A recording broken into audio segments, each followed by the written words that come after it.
আসসালামু আলাইকুম রহমতুল্লাহ। Hi viewers, welcome to my another video. আজকে আপনাদের মাঝে নতুন একটি ভিডিও নিয়ে আসলাম।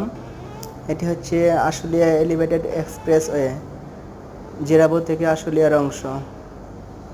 এই রাস্তা দিয়ে যারা দীর্ঘদিন যাতায়াত করতেছেন তারা বলতে পারবেন এই রাস্তায় কতটা ভোগান্তি পোহাতে হয়।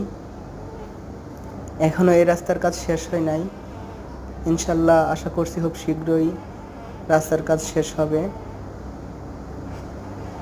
এক্সপ্রেসওয়ের গার্ডার বসানো হয়ে গেছে এই অংশে, শুধু বাকি আছে ঢালাইয়ের কাজ। ঢালাইয়ের কাজ শেষ হলে এক্সপ্রেসওয়ে যখন খোলা হবে তখন এখন যতটা ভোগান্তি হচ্ছে তখন ততটাই আমাদের যাতায়াতের সুফল ভোগ করতে পারবো।